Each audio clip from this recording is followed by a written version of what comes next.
Assalamu alaikum wa rahmatullahi ta'ala wa barakatu. Kyawawan yan uwa da abokanai na intanet baki ɗaya, barkanku da warhaka, barkanku da zuwa Cyber Exploit Hausa. Na'am, so wannan shine bidiyo na 4 a cikin jeren giyan bidiyoyi da muke yi akan Tkinter a cikin Python. Okay, inda a wannan bidiyon insha Allah za mu tattauna game da entry.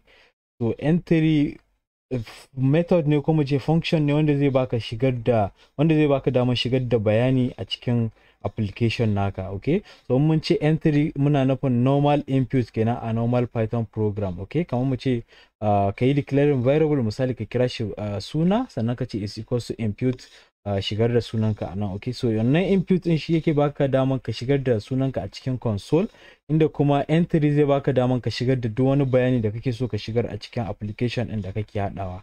Okay, so domin creating entry zaka zo misali ka yi declaring din shi a nan sama, inda zamu kira shi da bayani. Misali zamu ce bayani, sannan zamu ce is equals to entry, inda i din farko yakan fara da capital letter ne, sannan kuma zamu kira root, zamu ce comma, sannan kuma mu specifying width faɗi kenan, inda zamu shigar da shi ya kasance 40. Okay, so wannan kenan, wannan shine entry. Sannan kuma kafin mu kai ga running wannan zamu yi packing din shi a cikin application din, zamu ce bayani.pack. Okay, inda zai mana placing din shi a cikin application din da muke hada. Wannan da kuke gani na baya duk video ne, command ne, ko mu ce function ne da muka yi creating, da kuma label da button kamar yadda kuke gani a bidiyon mu na baya. So yanzu muka yi running, za ku ga cewa ya muna creating entry kamar yadda kuke gani ga entry din. Za mu iya shigar da duk wani bayani a nan kamar yadda kuke gani. Yanzu misali muka sa yazid, so duk za ku iya shigar da kowane bayani ne a nan. So amma idan muka danna button za ku ga cewa yana sa mana ka danna button, sakamakon wannan shi muka yi a bidiyon mu na baya. So inda muna so mu canza, in ka danna button din ya kasance ba ka danna button yake so ya rubuta ma ba, muna so misali a cikin entry ɗinka ka shigar da suna ya ce ma hello wannan sunan misali.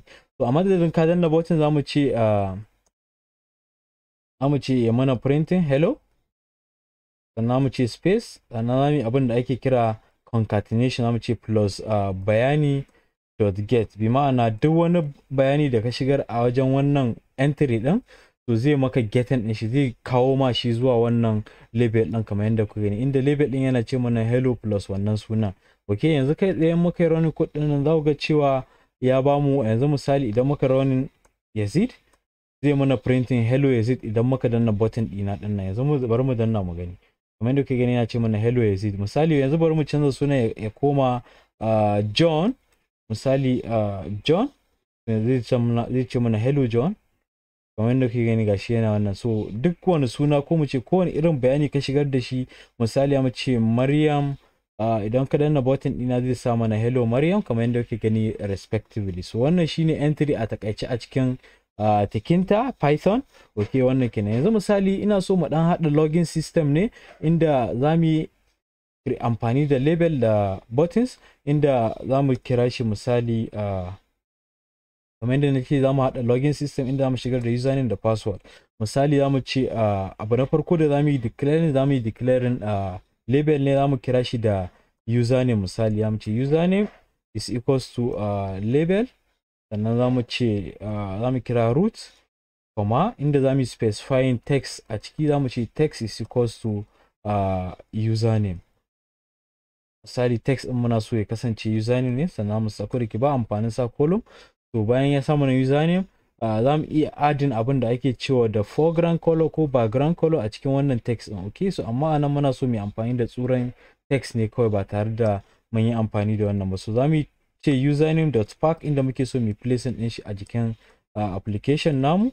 So wannan kenan, wannan shine username na farko. So yanzu abin da zan yi copy din wannan, inda muna so mu yi su ne guda biyu da username da password. Okay, zan yi pasting, inda za mu mai da wannan password. Okay, password.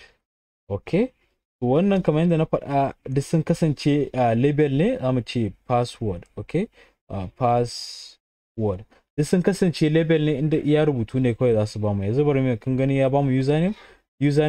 Okay, ya kamata wannan ya kasance password ne ba username ba. Okay, za mu ce password. Na'am, yanzu muka yi ran zaga muna da username da password, amma bai bamu space inda zamu shigar da wannan username din da password ba. So anan zamu creating entry namu a karkashin username, zamu yi creating entry, misali zamu ce bayani. Okay, bayanin username. Okay, bayanin username. Misali wannan shi zamu kira shi a matsayin entry namu, zamu ce entry. Okay, entry, sannan zamu kira root, comma, sannan mu specifying faɗin da muke so ya kasance, mu ce width is equals to, misali muna so ya kasance a 50 ne a yanzu. Sannan kuma in kuna so ku yi attaching background color za ku iya, amma kamar yadda na ce muna so mu amfani da tsuran entry din ne. So na so wannan kenan na. So sannan za mu yi packing din shi, za mu ce bayanan username.pack. Okay, .pack, sannan za mu ce parenthesis. Okay, so wannan kenan. Bari na cire wannan saboda abin ya nuna mana komai da komai. So yanzu kamar da kuke gani mun creating label kwaya biyu inda muna da username da password, sannan muna da entry kwaya ɗaya inda wannan entry ɗin iya na username ne kawai. Okay, so yanzu bari mu running kamar da kuke gani username, sannan zaka shigar da misali Yazid misali ko wani abu daban. So sannan yanzu zamu creating na password. Okay, so abin da zamu shine zamu copy wannan bayani na username din. Misali zamu zo karkashin password, sannan mu paste din shi. Yanzu misali zamu ce control B, inda zamu ce bayanin password ba username ba, mu ce bayanin password kamar yadda kuke gani. Okay, zamu ce bayanin password. Okay, so now yanzu muka yi za ku ga cewa muna creating username da kuma password da kuma entry na wannan username da kuma entry na wannan password din. So amma kamar yadda kuke gani wannan bai dan bada ma'ana ba, sakamakon width din ya dan yi nisa, yayi fadi da yawa. Zamu mai da shi 30, sannan na password din ma zamu mai da shi 30 respectively. So abu na gaba da zamu shine zamu creating button inda zai ba mu alaman submit. Okay, so kamar yadda kuke gani zamu zo nan mu yi creating button. Misali zamu kira shi da button. Button ɗin ya kasance small letter ne, sannan mu kira normal button inda mu kira shi da capital letter harafin farko. Zamu ce muna so ya kasance a root ne, sannan mu ce comma, sannan text ɗin button ɗin nan muna so ya kasance ya ce mana submit. Okay, submit bi ma'ana kai submitting kenan. Okay, so yanzu zamu yi packing ɗin shi ma mu ce button.pack, zamu ce parenthesis. Okay, so yanzu muka yi run za ga cewa muna creating normal login username da password. Kamar yadda kuke gani za ku iya shigar da bayani a nan wanda ya shafi na username da kuma password kamar yadda kuke gani. Yanzu misali username mu ce Yazid, sannan kuma wajen password din za mu iya shigar da misali 1 2 3 4 5, sannan mu danna submit. Okay, amma mun danna submit din ba abin da yake yi, sakamakon ba mu creating function din da zai ba shi aiki ba ko. So wannan kenan. So wannan dai na yi bidiyon nan ne game da nuna muku amfanin entry, sannan kuma kamar yadda kuke gani din na nuna muku abin da muka yi a baya. Akwai label, akwai entry, sannan kuma akwai button daga ƙarshe. Okay, so wannan kenan. So insha Allah da wannan zamu kawo ƙarshen wannan bidiyon. Idan kai sabo ne zuwa channel din mai albarka, muna roƙonka da ka danna mana subscribe button, sannan ka taba mana alaman ƙararrawa.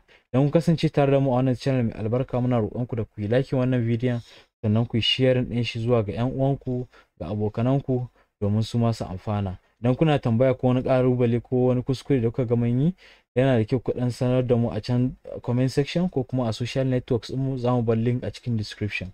To kafin na kai ga rufe wannan bidiyon, ina so in ce muku insha Allah a bidiyon mu na gaba za mu ga yadda ake hada agogo a Tkinter. Okay, digital clock ko kuma mu kira shi da agogon kamar yadda na faɗa a cikin Tkinter. So wannan kenan. Za mu fara hada applications ko mu ce project a Tkinter, tunda mun nuna muku basics na creating wannan abubuwan a cikin Tkinter. Okay, so wannan kenan. So insha Allah da wannan za mu ce assalamu alaikum wa rahmatullahi ta'ala wa barakatuh.